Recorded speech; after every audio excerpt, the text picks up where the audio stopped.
जय सद्गुरू मंडळी, रंजना किचनमध्ये आपलं मनापासून स्वागत आहे. तर मंडळी, आज आहे ना, ह्यांनी मस्त नदीमधनं मासे आणले.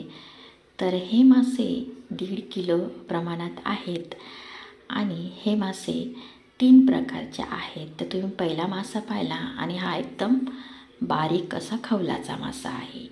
आणि हा तिसरा जो मासा आहे ना, त्याला एकच मध्ये काटा असतो आणि खायला पण खूप टेस्टी लागतो. म्हणजे तिन्ही प्रकारचे मासे खायला खूप भारी लागतात, पण याला खवलारू मासे म्हणतात. आणि इथे आता मी वाटणासाठी आलं, लसूण, कांदा आणि खोबरं घेतलेलं आहे. आता आपल्याला इथे वाटण करायकरता इथे मी आता भाजून घेणार आहे. थोडं तेल घातलेलं आहे. तर मी तेलामध्ये आता कांदा मस्त असा भाजून घेत आहे. आता बघा, इथे कांदा भाजल्यानंतर खोबरं भाजून घेते. तुम्ही कांदा काढून घेतलात तरी चालेल. आता तिथं त्याच्यामध्येच मी इथे खोबरंसुद्धा भाजून घेते. आता बघा, कांदा आणि खोबरं आपलं मस्त असं भाजून झालेलं आहे. आता इथे लसणाच्या पाकळ्या आणि इथे आलं घेतलं आहे. आता थोडं इथे धना घातला. छान येते धन्याने चव, किंवा आपल्याकडं कोथिंबीर असली तीसुद्धा तुम्ही वाटण करताना घातली तरी चालेल. आता ह्यांनी मस्त असे मासे इथं साफ करायला घेतलेले आहेत. थोडा वेळच लागतो, कारण 1.5 किलो हे मासे होते आणि खवलारू मासे होते हे, आणि खायला खूप टेस्टी लागतात.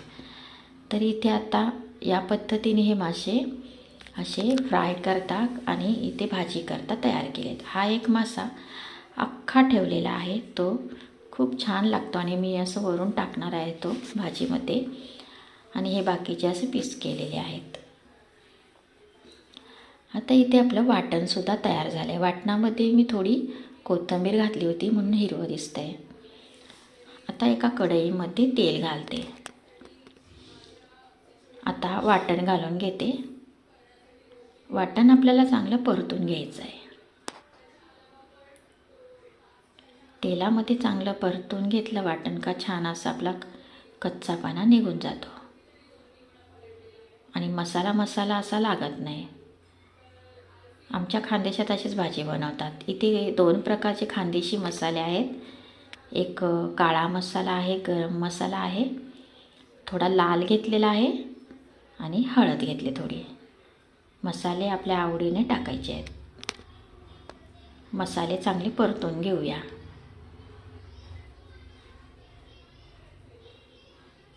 बघा, मस्त असं मसाल्यांना तेल सुटे. मस्त असे मसाले आपण आता इथे परतून घेतलेत, म्हणजे असं मस्त. आता इथे मिक्सर जारमध्ये पाणी घालून थोडं खंगाळून घेतलं आहे. आता इथे साईडला मी थोडं गरम पाणी ठेवलं होतं कोमटच, ते घालून घेते. मासे उळतीन असं आपल्याला इथे पाणी घालायचं आहे. आणि आपल्याला घरामध्ये किती जण खातील ह्या अंदाजानेच आपल्याला पाणी घालायचं आहे. आता ही माशांची भाजी खूप घट्ट नसते, थोडी पातळच चांगली लागते. आता चवीनुसार मीठ घातले. आता एकदम मस्त अशी खळखळ उकळी येऊ द्यायची आहे आपल्याला. आता फेस येते बघा वर. फेस आलं म्हणजे समजायचं आपलं मीठ थोडं कमी आहे, म्हणून अजून आपण मीठ थोडं घालायचं. आता बघा, अशा उकळीमध्ये आपल्याला हे मासे सोडायचे आहेत. इथे मी एकच अख्खा मासा ठेवला आहे आणि बाकीचे तुकडे केलेले मासे ते पण घालून घेते. आता बघा, थोडी भाजी आपल्याला अशी हलवून द्यायची आहे. आणि इथे मी 3-4 मिनटाकरता मध्यम गॅसवर भाजी होऊ देणार आहे. आता फ्राय करता हे मासे घेतलेले आहेत बाकीचे, त्यांना मी मीठ चोळून घेते. आता असं मीठ चोळून घ्यायचं आहे सर्वांना.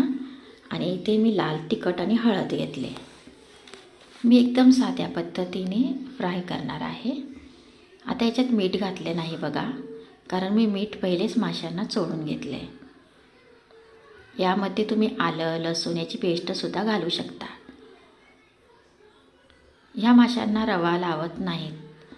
जर तुम्हाला आवडत असेल तर तुम्ही लावू शकता. आता या पद्धतीने आपल्याला सर्व माशांना असा मसाला लावून घ्यायचा आहे. आता आहे ना, एक पॅनमध्ये हे मासे मी सोडून घेते. माशांना चांगलं 2-1 मिनटं एक साईड होऊ द्यायची आहे. आता इथे आपली भाजीला पण छान अशी उकळी आलेली आहे आणि भाजी आपली ही मस्त झालेली आहे. भाजी म्हणजे हे मासे जास्त शिजवायचे नसतात, मग गाळ होऊन जातात, म्हणून वरच्यावरच आपल्याला ही भाजी होऊ द्यायची आहे. आता इथे एकदम ग्लास आपल्याला स्लो केलेला आहे आणि कोथिंबीर मस्त घालून घेतलेली आहे. आता बघा, फक्त 1 मिनटाकरता मी झाकण ठेवणार आहे. आपले इकडचे जे मासे आहेत ते आता आपण इथे एक बाजू झालेली आहे, पलटी मारून घेऊया. आपण जेव्हा पलटी मारतो त्यावेळेस आपल्याला एकदम असं खरडून मारायचं आहे, नाही तर मग खाली लागून जातं. म्हणून आपल्याला एक बाजू चांगली होऊ द्यायची आहे. आपला इथे मी गॅस बंद केला आहे आणि मस्त अशी भाजीला पण खूप छान तरंग आलेला आहे. आता बघा, मस्त आपली भाजी तयार झाली. आता इथे मी भात बनवला आहे, कारण मच्छी म्हटलं तर भात पाहिजेच. आता इथे भात आणि ही भाजी मी सगळ्यांना वाढलं आहे. नंतर शेवट मी मला वाढलं आहे, कारण हा जो मासा आहे तो मला खायचा होता, म्हणून मी अख्खा ठेवला आहे. आणि आता फ्राय. तर मंडळी, ही रेसिपी तुम्हाला आवडली असेल तर चॅनलला सबस्क्राईब करा आणि व्हिडिओला लाईक करा आणि अशाच मस्त मस्त व्हिडिओ पाहायला विसरू नका. चला तर मग बाय बाय.